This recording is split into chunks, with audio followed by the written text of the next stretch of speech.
Good morning Odisha. आज August 7 तारिख बुधवार। चलतु आज सकाळर गुरुत्वपूर्ण खबर उपर नजर पकईबा।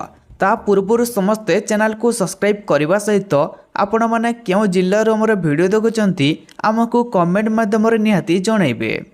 तेबे चलतु आज खबर उपर नजर पकईबा। आज प्रथम खबर, आज श्रीमंदिर में 4 घंटा साधारण दर्शन बंद रहिबो।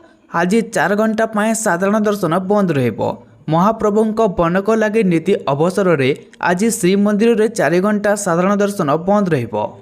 तेबे आज द्वितीय भोगमंडप शेष होगा पर यह नीति अनुष्ठित होब। अपराह्न 5 राति 9 पर्यंत सर्वसाधारण दर्शन बंद रहिबो। परवर्ती खबर, नीट यूजी पेपर लीक मामला। भुवनेश्वर 2 जन को गिरफ्त कला सीबीआई।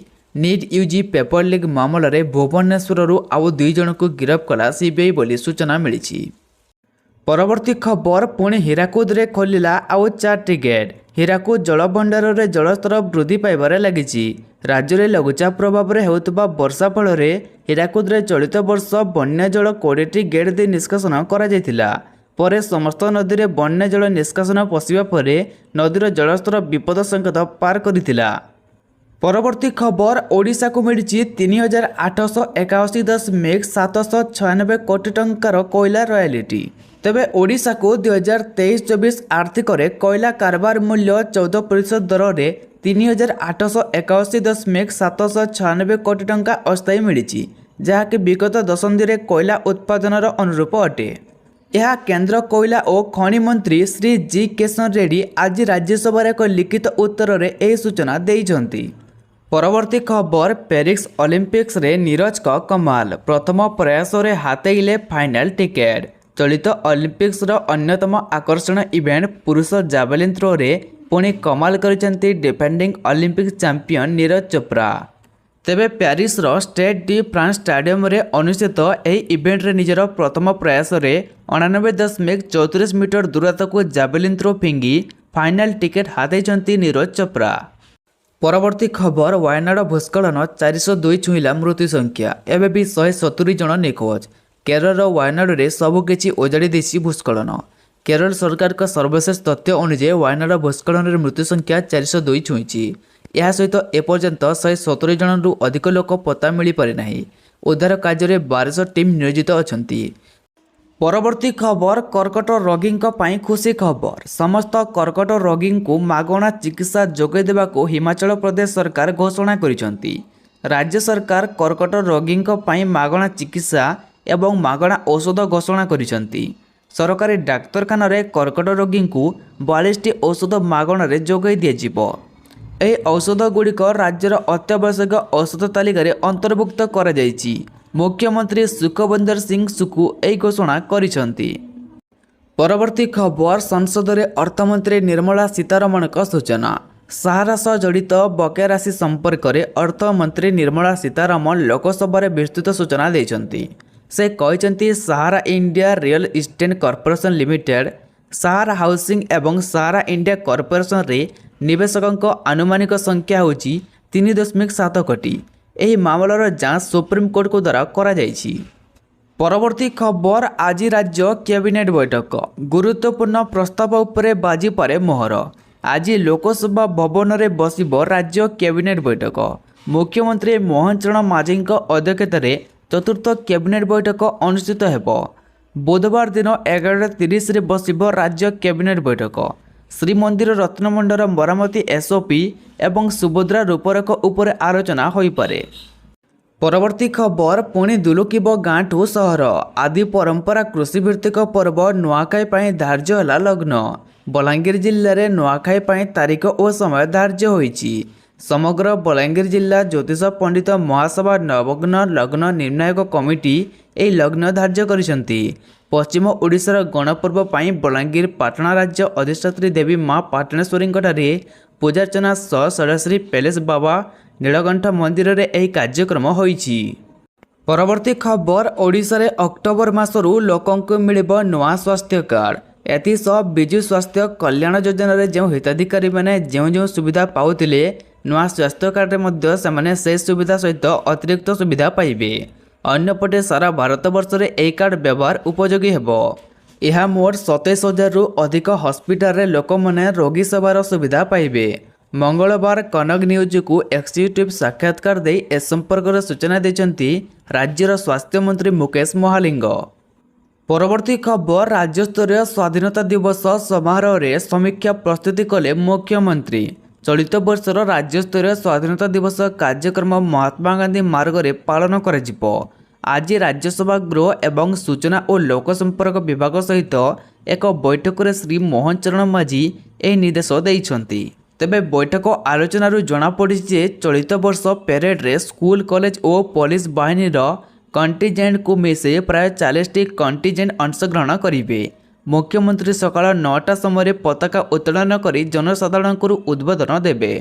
ପରବର୍ତ୍ତୀ ଖବର, ସ୍ମାର୍ଟ ସିଟି ଅନଲାଇନ୍ ଅଟୋ ସଂଘ ପକ୍ଷରୁ ବନ୍ଦ ଡାକରା। ଅନିର୍ଦ୍ଦିଷ୍ଟ କାଳ ଯାଏଁ ଗଡ଼ିବନି ଅଟୋ। ଦୀର୍ଘ ଦିନର ନୀରବତା ପରେ ପୁଣି ଯାତ୍ରୀ ବୁହା ଦୁଇଚକିଆ ଯାନ ବିରୋଧରେ ସ୍ୱର ଉଠାଇଛି ସ୍ମାର୍ଟ ସିଟି ଅନଲାଇନ୍ ଅଟୋ ସଂଘ।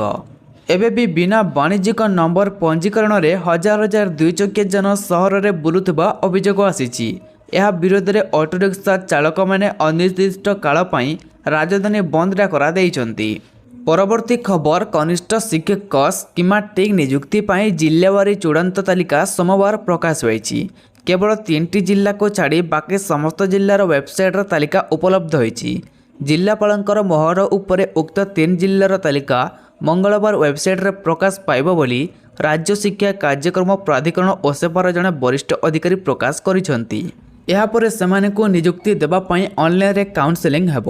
କାଉନସେଲିଂ ସମ୍ପର୍କରେ ସମ୍ପୃକ୍ତ ଜିଲ୍ଲା ୱେବସାଇଟ୍ ସମେତ ଓସେପା ୱେବସାଇଟ୍ରେ ବିଜ୍ଞପ୍ତି ପ୍ରକାଶ ପାଇବ। ଖାଲି ଥିବା ବିଦ୍ୟାଳୟରେ ମୋଟ 18,788 ଶିକ୍ଷକ ନିଯୁକ୍ତି ପାଇଁ କାଉନସେଲିଂ କରାଯିବ। ପରବର୍ତ୍ତୀ ଖବର, ଚାଷୀଙ୍କ ଆର୍ଥିକ ସହାୟତା ଯୋଗାଇବା ପାଇଁ କେନ୍ଦ୍ର ସରକାର ପ୍ରତିବର୍ଷ 6,000 ଟଙ୍କା ପ୍ରଦାନ କରୁଛନ୍ତି। ଦେଶର କୋଟି କୋଟି କୃଷକ ଏହି ସୁବିଧାର ସୁଯୋଗ ନେଉଛନ୍ତି।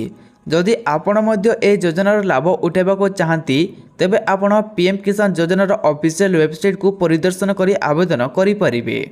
ତେବେ ଚଳିତ ବଜେଟ୍ରେ ପ୍ରଧାନମନ୍ତ୍ରୀ ଘୋଷଣା କରିଛନ୍ତି ଯେ ପ୍ରଧାନମନ୍ତ୍ରୀ କିଷାନ ସମ୍ମାନ ନିଧି ଯୋଜନା ବର୍ତ୍ତମାନ ଚାଷୀଙ୍କୁ ଅଧିକ 2,000 ଟଙ୍କା ଦେବ।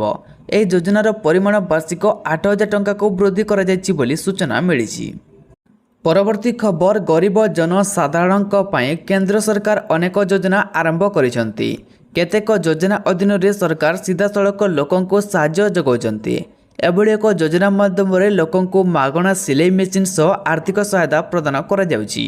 ତେବେ ମାଗଣା ସିଲେଇ ମେସିନ୍ ସ୍କିମ୍ କେନ୍ଦ୍ର ସରକାରଙ୍କ ଦ୍ୱାରା ଆରମ୍ଭ କରାଯାଇଛି, ଯେଉଁଥିରେ ମହିଳାମାନେ 9,000 ଟଙ୍କା ବି ପାଉଛନ୍ତି।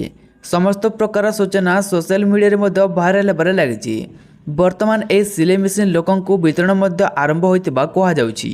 ତେବେ ବିଶ୍ୱକର୍ମା ଯୋଜନା ଅଧୀନରେ ଲୋକଙ୍କୁ ମାଗଣା ସିଲେଇ ମେସିନ୍ ଯୋଗାଣ ଆରମ୍ଭ ହୋଇଛି। ଯଦି ଆପଣ ବି ଏହି ଯୋଜନାରେ ସାମିଲ ହେବାକୁ ଆବେଦନ କରିଥିଲେ ତେବେ ତୁରନ୍ତ ଆପ୍ଲିକେସନ୍ ଷ୍ଟାଟସ୍ ଚେକ୍ କରିପାରିବେ। ପରବର୍ତ୍ତୀ ଖବର, IPL 2025କୁ ନେଇ ବଡ଼ ଖବର। ଏହି 6 ଦଳର ବଦଳିବେ ଅଧିନାୟକ। ତେବେ IPL 2025 ପୂର୍ବରୁ ଚଳିତ ବର୍ଷ IPL ସିଜନ୍ ପାଇଁ ଏକ ମେଗା ନିଲାମ ଆୟୋଜିତ ହେବ। ମେଗା ନିଲାମ ପୂର୍ବରୁ ସମସ୍ତ 10ଟି ଦଳକୁ ନିଜ ନିଜ ରିଲିଜ୍ ଏବଂ ରିଟର୍ନ ଖେଳାଳିଙ୍କ ତାଲିକା ପ୍ରକାଶ କରିବାକୁ ପଡ଼ିବ। ଯଦି ଏହି ଦାବି ବିଶ୍ୱାସ କରାଯାଏ ତେବେ ମୁମ୍ବାଇ ଇଣ୍ଡିଆନ୍ସ ହାର୍ଦ୍ଦିକ ପାଣ୍ଡ୍ୟାଙ୍କଠାରୁ ଅଧିନାୟକତ୍ୱ ପୁଣି ଥରେ ରୋହିତ ଶର୍ମାଙ୍କୁ ଦେଇପାରେ। ରୟାଲ ଚ୍ୟାଲେଞ୍ଜର୍ସ ବେଙ୍ଗାଲୁରୁ ବିରାଟ କୋହଲିଙ୍କୁ ପୁଣି ଥରେ ନିଜ ଦଳର ଅଧିନାୟକ ଭାବରେ ନିଯୁକ୍ତ କରିବ। ଏପରି ଦାବି କରାଯାଇଛି ଯେ ମୁମ୍ବାଇ ଦାୟିତ୍ୱ ରୋହିତ ଶର୍ମାଙ୍କୁ ଦିଆଯିବ।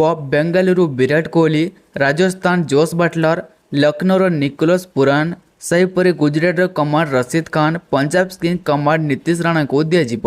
ହେଲେ ଏପର୍ଯ୍ୟନ୍ତ ଏହାକୁ ନେଇ BCCI ପକ୍ଷରୁ କୌଣସି ସରକାରୀ ସୂଚନା ଦିଆଯାଇ ନାହିଁ। ପରବର୍ତ୍ତୀ ଖବର, ଅସମ୍ଭାଳ ହେଉଛି ହିଂସା। ବାଂଲାଦେଶ ଇସ୍କନ ମନ୍ଦିରକୁ ଜାଳି ଦେଲେ ବିକ୍ଷୋଭକାରୀ। ବାଂଲାଦେଶରେ ଏକ ହିଂସାତ୍ମକ ପରିସ୍ଥିତି ଜାରି ରହିଛି। ଦେଶର ଖୁଲନା ଡିଭିଜନରେ ଅବସ୍ଥିତ ମେହେରପୁରର ଏକ ଇସ୍କନ ମନ୍ଦିରକୁ ଏବେ ବିକ୍ଷୋଭକାରୀମାନେ ଟାର୍ଗେଟ କରୁଛନ୍ତି। ସୂଚନା ରହିଛି ଯେ ମନ୍ଦିରକୁ ଭଙ୍ଗାରୁଜା କରାଯାଇ ନିଆଁ ଲଗାଇ ଦିଆଯାଇଛି ବୋଲି। ପୂର୍ବତନ ପ୍ରଧାନମନ୍ତ୍ରୀ ଶେଖ୍ ହସିନାଙ୍କ ଇସ୍ତଫା ଏବଂ ବିଦାୟ ପରେ ଦେଶରେ ଅଶାନ୍ତି ଜାରି ରହିଛି। ପରବର୍ତ୍ତୀ ଖବର, ଜେଲରୁ ମୁକୁଳିବେ ପୂର୍ବ ପ୍ରଧାନମନ୍ତ୍ରୀ ଖାଲେଦା ଜିଆ। ରାଷ୍ଟ୍ରପତି ଶିହାବୁଦ୍ଦିନ ଦେଲେ ନିର୍ଦ୍ଦେଶ। ବ୍ୟାପକ ହିଂସାକାଣ୍ଡ ଯୋଗୁଁ ବାଂଲାଦେଶ ପ୍ରଧାନମନ୍ତ୍ରୀ ଶେଖ୍ ହସିନା ଦେଶରୁ ପଳାୟନ କରିବା ପରେ ସ୍ଥିତି ଧୀରେ ଧୀରେ ଶାନ୍ତ ପଡ଼ୁଛି। ଆନ୍ଦୋଳନକାରୀମାନେ ସେମାନଙ୍କ ଘର ଫେରୁଥିବା ଦେଖିବାକୁ ମିଳୁଛି। ଏଭଳି ସ୍ଥିତିରେ ପୂର୍ବତନ ପ୍ରଧାନମନ୍ତ୍ରୀ ତଥା ପ୍ରମୁଖ ବିରୋଧୀ ଦଳ ବିଏନ୍ପିର ଅଧ୍ୟକ୍ଷା ଖଲେଦା ଜିଆଙ୍କ ଜେଲରୁ ମୁକ୍ତ କରିବା ପାଇଁ ରାଷ୍ଟ୍ରପତି ମହମ୍ମଦ ସହାବୁଦ୍ଦିନ ନିର୍ଦ୍ଦେଶ ଦେଇଛନ୍ତି। ପରବର୍ତ୍ତୀ ଖବର, ବିଗ୍ ବସ୍ ଓଟିଟିର 3ରେ ଥିବା ସୋସିଆଲ ମିଡ଼ିଆ ଷ୍ଟାର ଶିବାନୀ କୁମାରୀ ଏବେ ଚର୍ଚ୍ଚାରେ। ଶିବାନୀ ବିଗ୍ ବସ୍ ଓଟିଟିର 3ର ଟ୍ରଫି ହାତେଇ ନାହାନ୍ତି ସତ, ହେଲେ ସେ ବର୍ତ୍ତମାନ ହାଇ ବଜେଟ୍ ଫିଲ୍ମ ପାଇଁ ଅଫର୍ ପାଇଛନ୍ତି। ସେ ତାଙ୍କର ପ୍ରଥମ ବଲିଉଡ୍ ଫିଲ୍ମ ପାଇଛନ୍ତି। ଚଳଚ୍ଚିତ୍ର ନିର୍ଦ୍ଦେଶକ କୈଳାଶ ମାସୁମ ଶିବାନୀ କୁମାରୀଙ୍କ ବିଷୟରେ ସୋସିଆଲ ମିଡ଼ିଆରେ ଏହି ସୂଚନା ଦେଇଛନ୍ତି।